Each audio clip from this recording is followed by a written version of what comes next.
نو اللہ رب العزت پیغمبر خدا صلی اللہ علیہ وسلم تو فرمائل چې لیس لک من الامر شیء، نشته ستا دپاره د اختیاراتو نه څه. اختیارات تمام تر د الله په لاس کې دي، او دا ازمایش او امتحان به راځي. او یتوب علیهم، یا دې دپاره چې الله تعالی په دې قبول د توبې وکړي. دا نن خو ستا خلاف را پاسېدلي دي، په تا یې وینې راماتې کړي دي، خو دا کیدای شي دوی باندې الله قبول د توبې وکړي او دا هراول دستې بیا سبا ستا شاته ولاړي د کفر خلاف. او یعذبهم، یا به الله تعالی دوی له عذاب ورکي د مسلمانانو په لاس باندې. فانهم ظالمون، پس یقینا دوی خو زیاتې کوونکي دي که نه. او بیا مسئلہ توحید، وللہ ما فی السماوات و ما فی الارض، خالص دا اللہ دا پار دی اغا چې په اسمانونو کې دي او په ځمکو کې دي، خلقا و ملکا و عبیدا.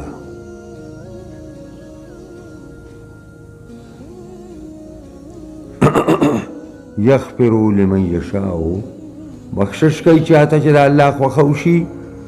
ويعذب من یشاء، عذاب ورکوي چاته چې د الله خوښه وشي. والله غفور رحیم، الله بخونکی او مهربان دی. دا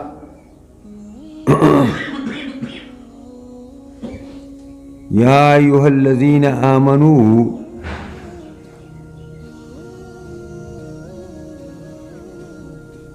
یا ایها الذین آمنوا لا تأکلوا الربا اضعافا مضاعفا. اے ایمان والو، مخوری تاسو مال د سود لرا دوچندی د پاسه د دوچندونا. او واتقوا الله، خدای نه ویریږئ، لعلکم تفلحون، دې دپاره چې کامیاب شئ. نو دا پرې منځ کې د نبی علیه السلام تره هغې شهید شو، هغې سینه اوښلولی شو، د هغه د زړه او د هغه راوویستی شو، هندي چکونه ولګول په هغې باندې. نبي علیه الصلاة والسلام ویلې چې داسې کار به د اویو کفارو سره کوم. دې ته مسله وایي، کم چې زما د تر سره شوی دی، یا کم د نورو شهیدانو سره کفارو کړي دي. نو دا د هغې په طور باندې ایمان والاو، مه خورئ تاسو سود دوچندی په دوچندو باندې.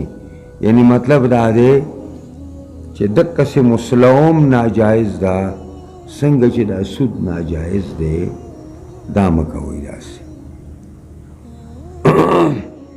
او واتقوا الله لعلکم تفلحون. او دې کې کیدای شي چې د سودي کاروبار دخله پکې هم وه. او واتقوا الله واتقوا النار التي اعدت للكافرين، ویریږئ د اور هغې نه چې تیار کړی شوی دی د کفارو دپاره، د هغه اور نه ویریږئ. امام ابو حنیفه رحمت الله علیه به راسې فرمایل چې ډېره د خفګان خبره دا ده چې الله فرمایي اور د کافر دپاره تیار دی، او مومن به د بد عملی د وجې نه، مومن به د ګناه د وجې نه اور ته ځي، حالانکې تیار کړی الله د کفارو دپاره دی. واطیعوا الله والرسول لعلکم ترحمون. ومنئ تاسو د الله او د الله د رسول خبره ومنئ، کیدای شي چې په تاسو باندې رحم وشي.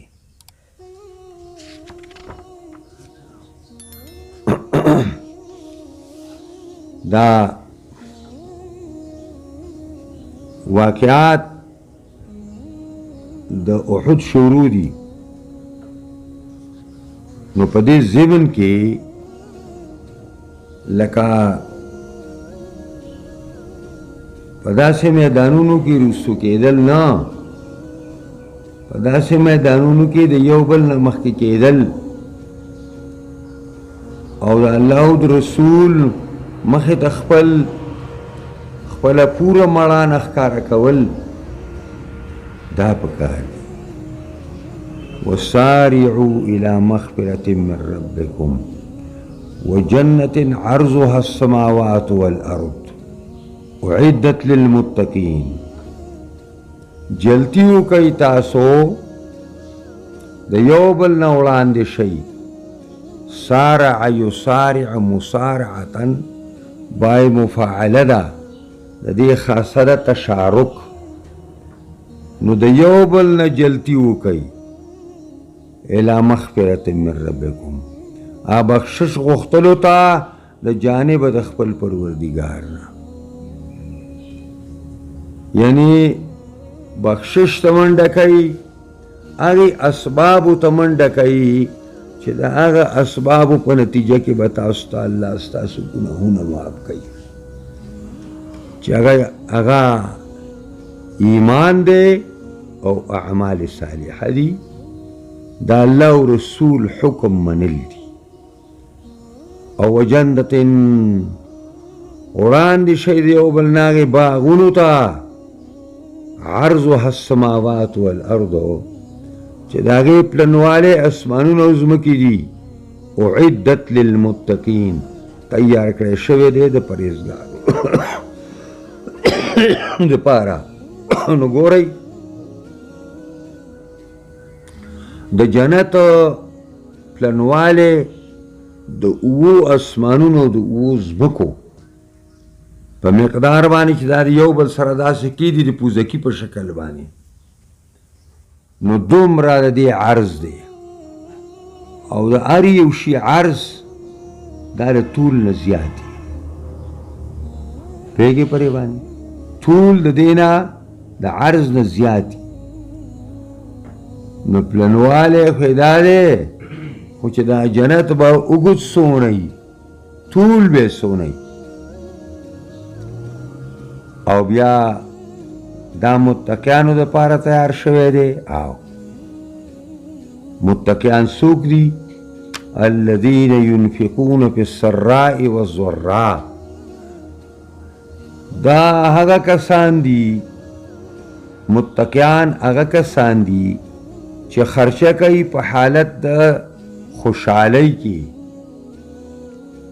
والضر او په حالت د تنګستګۍ او فقر و پاکۍ کې او والکاظمین الغیظ خوري غصې لره والعافین عن الناس او عفه کوي خلکو ته والله يحب المحسنین الله دوست ګڼي نیکي کوونکي دا د مفسرینو ذکر کړي دي زین العابدین د حسین صاحب په بچو کې راغلی دی او نوم یې علي دی علي ابن حسین او د خاندان نبوت یو ډېر لوی بزرګ عالم دی هغه یو ځلې وینځي ورته چاردام د پاره اوبه اچولې لوټه ور سره ده نو خدای شان ته وګوره هغه لوټه د هغې نه راخلاصه شوه په هغه باندې نو خو ډېر لوی خاندان والا انسان نو غوسه راله او غوسه هر څومره سړی چې نیکي صالحي غوسه خو یو طبعي امر دی نو غوسه خو راځي نو چې هغه غوسه راله نو دې وینځې داسې وکاته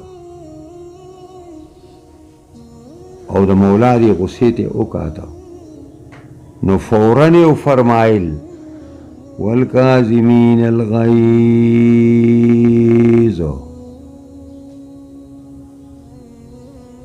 متقیان او مومنان کامل غصه خوري. نو زین العابدین سے فرمایل اومی خوڑا ما خپل غصه وخوړله.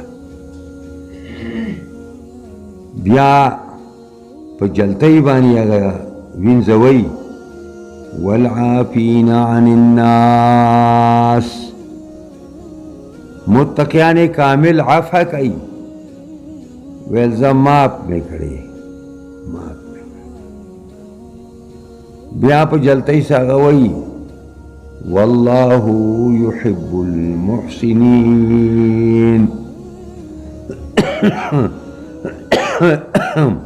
الله دوست گنی نیکو کون کی. نو زین العابدین سے ورته زاده مکړی دا الله د پاره.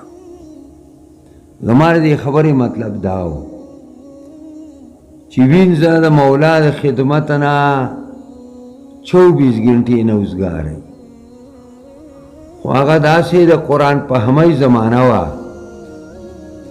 او دومره د قرآن سره د خلکو دلچسپي وه چې دوی وینځې ته هم په قرآن کې هغه ځایونه معلوم وو چې کله دا راګیره شوله نو هغه ځایونه ورته بالکل یاد وو. نو په هغې باندې د خپل مولانا ځان خلاص کړه چې والکاظمین الغیظ والعافین عن الناس والله يحب المحسنین. زمون غټ غټ خلق دې د قرآن نه خبر نه دي، غټ غټ خلق د قرآن نه داسې استدلال ځان لري شي کولی چې د یو مشکل او مصیبت نه بیا په هغې باندې اوسي. دا د قرآن یوه زمانه وه والذین اذا فعلوا فاحشة، او متقیان کامل آغا کسان دی چې کله اوکی دینا یو د بے حیائی کار، یعنی متقی دی تا نوی چې گناہ بتی نکی، متقی دی تا نوائی چې گناہ بتی نکی، متقی بائی او گناہ بتی کی. متقیان کامل آغا کسان دی چې کله اوکی دوی د بے حیائی او کار تینا اوشی او ظلموا انفسهم، یا زیاتیو کی پزانونو باندې داسی گناہو کی چې داغی ضرر صرف دوی ترسی، ذکر اللہ نو یاد کشی ورطا اللہ و اللہ وعید اوہوی مانا خو خلاف ورزی وشوا، مانا گناہ وشوا. د دې وجه نه کمال دا دی چې ګناه خو به د هر چا نه کېږي، خو توبت نظر ایستل پکار دی. بدقسمته خلک هغه دی چې ګناه کوي په ګناه باندې ټینګېږي، بیا فاستغفروا لذنوبهم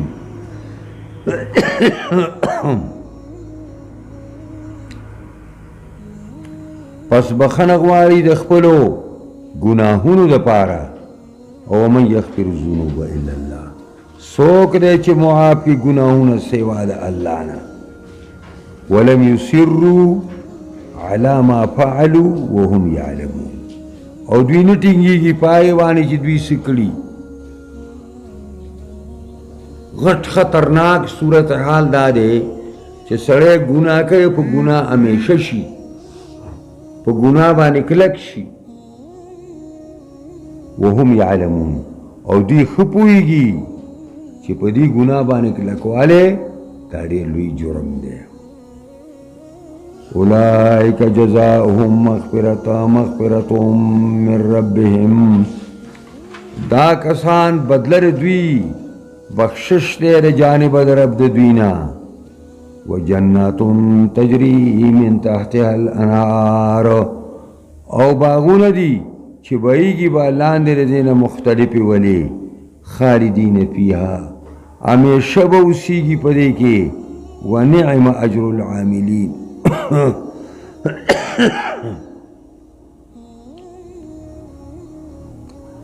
څه بهترین اجر دی د عمل کوونکو لپاره.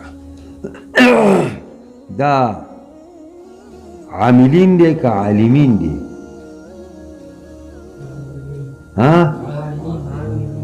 عاملین دی که نه؟ امام دا خیر اجزا و عاملین، یعنی اجر الله تعالی عمل باندې ورکوي، یوازې په علم باندې نه ورکوي. دا اوس بله خبره ده چې عمل بغیر د علم نه هیڅ شی نه دی. علم هغه علم دی چې عمل ورسره ټلي، او عمل هغه عمل دی چې علم ورسره ملګری. علم او عمل دواړه دا حروف یو دي، صرف ترکیب بدل دی. علم او عمل دا لازم ملزوم دي دی یو بل سره. نو ځکه الله فرمایل چې ونعم اجر العاملین، بهترین مزدوری د عمل کوونکو ده.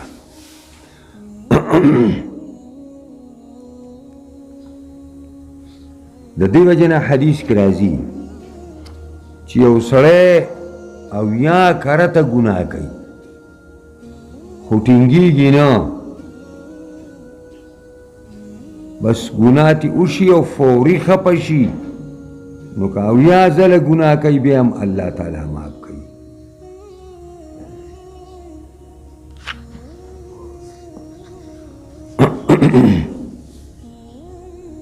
قد خلت من قبلكم سنن فسيروا في الأرض فانظر كيف كان عاقبة المكذبين. هذا بيان للناس وهدى وموعظة للمتقين. ولا تهنوا ولا تحزنوا وأنتم الأعلون إن كنتم مؤمنين. إن يمسسكم قرح فقد مس القوم قرح مثله وتلك الأيام نداولها بين الناس وليعلم الله الذين آمنوا ويتخذ منكم شهداء والله لا يحب الظالمين. وليمحص الله الذين آمنوا ويمحق الكافرين.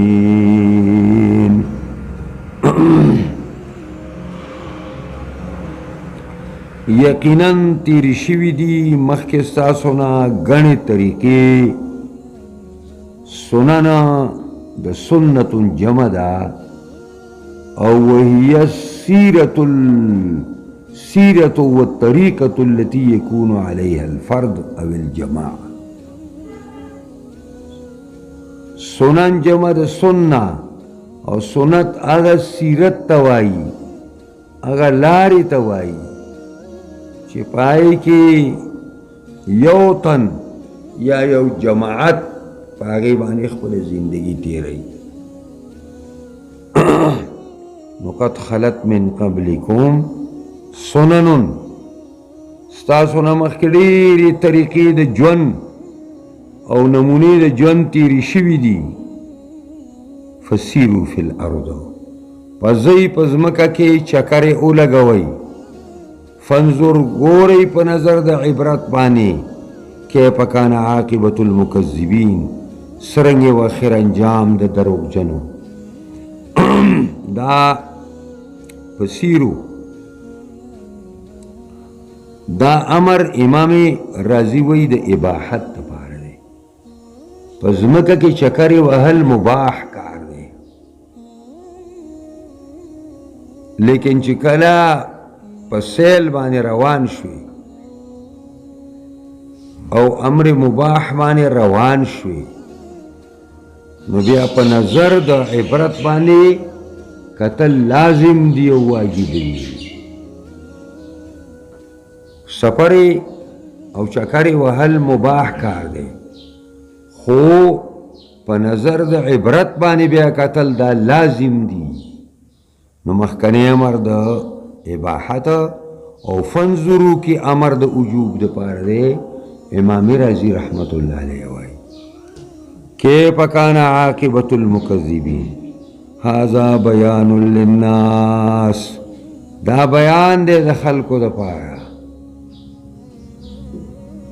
دا په دې آیاتونو کې څه ذکر شو؟ دا د خلکو دپاره واعظ دی، هدایت دی للمتقین، د پرهیزګارو دپاره. دا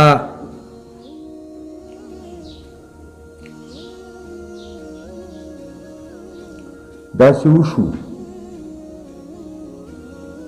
چې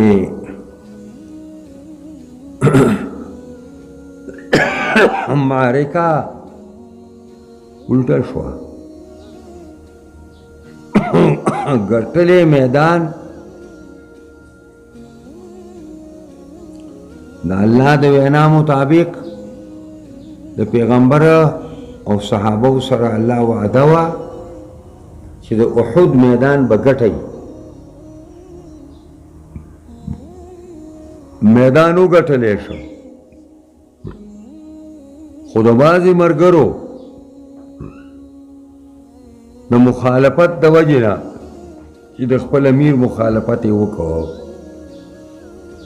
صبر او تقوا یې اختیار نه کړه، نو ګټلی میدان په شکست باندې بدل شو. او چې په شکست بدل شو نو ایک یعنی پورا اویا انصاری مدینہ شہیدان شو.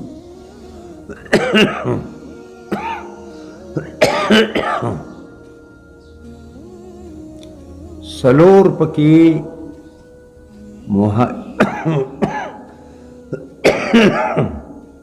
سلور پکی مہاجرین شہیدان شو.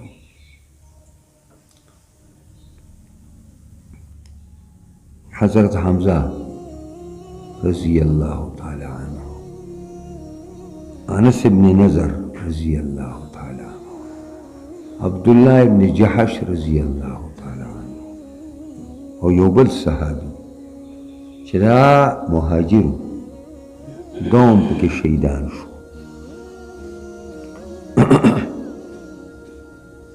او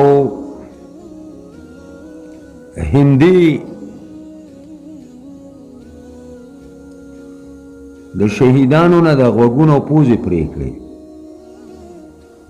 او د هغې نه یې هار ساز کړو او یې خپلې غاړې ته واچو.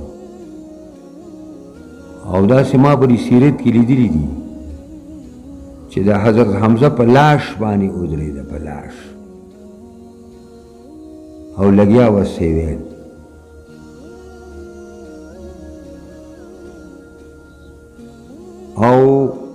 او یا کسان شهیدان پراته دي، ملګري زخمیان دي، د الله پیغمبر باندې زخمونه راغلي دي. نو الله رب العزت مؤمنانو ته تسلی ورکوي،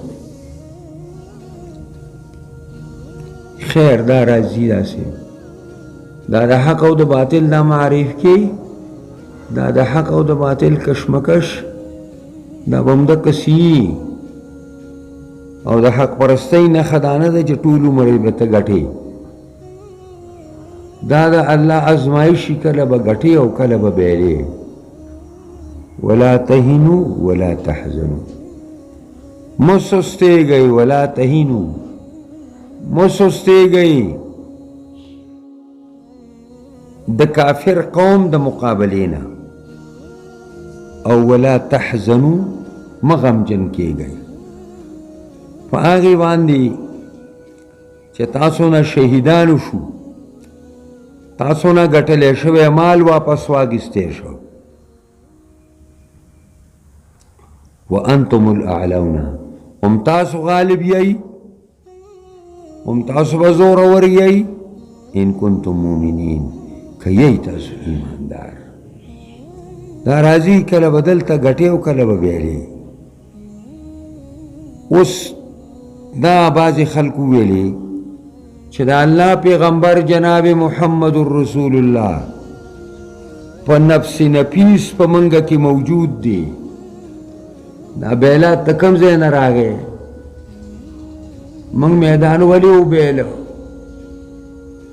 نو الله فرمایي ان یمسسکم قرح که چېرې رسېدلي تاسو ته زخمونه قرحه زخم ته وایي او د زخم هغه درد ته وایي چې د وسلې په نتیجه کې کوم ستا بدن کې زخم راشي او خوږیږي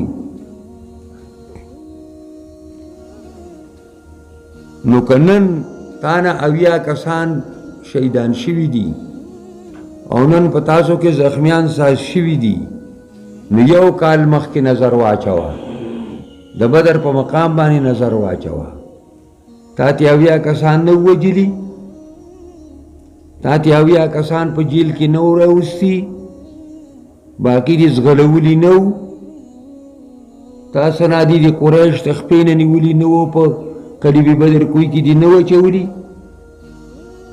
ان یمسس قرح که تاسو ته رسېدلي زخمونه فقد مس القوم قرح مثلو یقینا رسېدلی او قوم کافر ته قوم مشرک ته په بدر کې قرح زخمونه مثله په مثل ستاسو د زخمونو باندې اوس دا خبره چې سړي سره الله پیغمبري او دون لوی صحابه کرام موجودي چې دا تمامي دنیا اولیاء راټول کې نو د یو صحابي نقطه نه رسیږي وړوکي نقطه نه رسیږي دا دومره د اولیاء او دا دونه لوی جمع غفیرو او د هغې باوجود موږ څنګه وبیله دا میدانو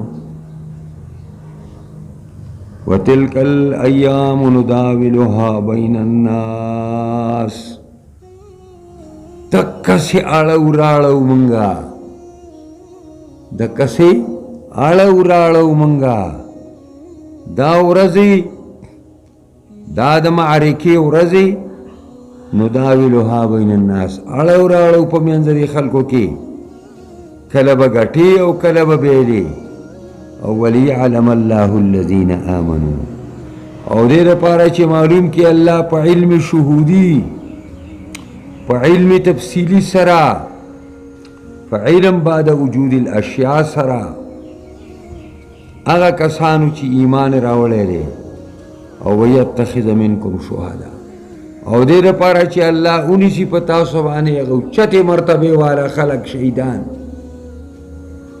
دا شهادتونه به تاسو ته کوم ځای کې میلاوېدلې دا خو الله په کلمې کنم کفار وجلی شو والله لا يحب الظالمین دا الله تعالی ظالمان خوښ نه دي ظالمان یې خوښ نه دي وليمحص الله الذين آمنوا او دې لپاره چې خالص کی الله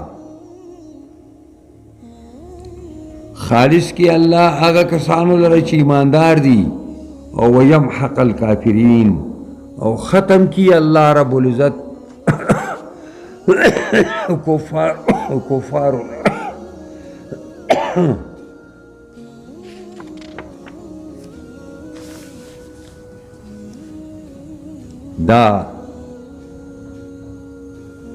دا سی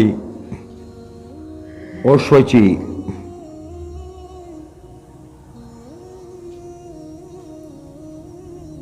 نبی علیہ السلام چې خوب ولیده چې ما یو مضبوطه قلعه کې لاس ورکړی دي او مضبوطه زغره کې مې لاس ورکړي او دا مدینه منوره ده نو چې دا کار وشو نو جوشیلا ځوانانو پیغمبر خدا پرې نه ښودو نو اوتل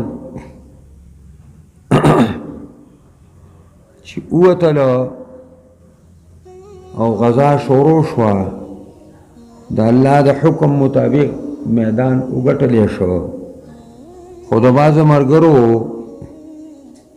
د خلاف ورزۍ د وجې نه چې د خپل پیغمبر او د خپل امیر خلاف یې وکړو نو میدان ګټلی شوی بیا وبیللی شو او د هغې په نتیجه کې ډېر لوی هزیمت راغی ډېر لوی شهیدان وشو ډېر لوی زخمیان وشو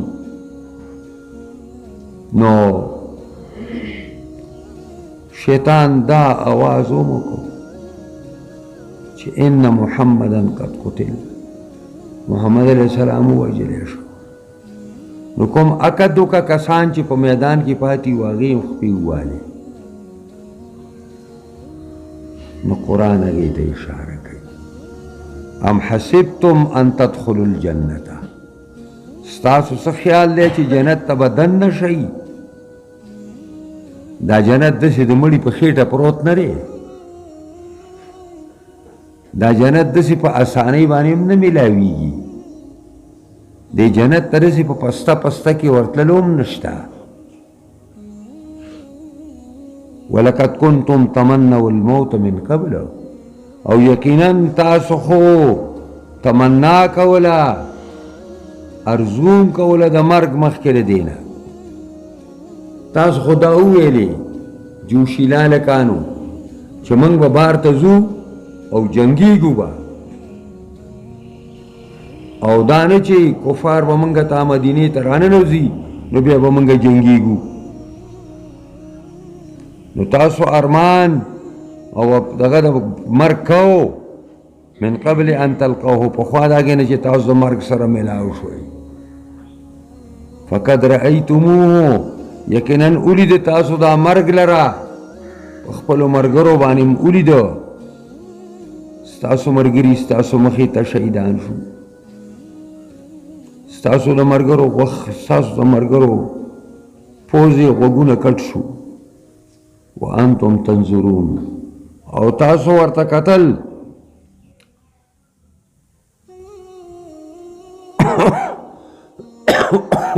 اوس دا آواز پورته شو محمد علیه السلام وفات نو وما محمد الا رسول نه دی محمد علیه السلام مگر رسول د الله دی محمد علیه السلام خدای نه و چې په هغه باندې به مرګ نه راځي هغه رسول او قد خلت من قبله الرسل یقینا تیر شوي دي مخکې د ده نه بېشماره پیغمبران علیهم السلام د دې نه مخکې تیر شوي دي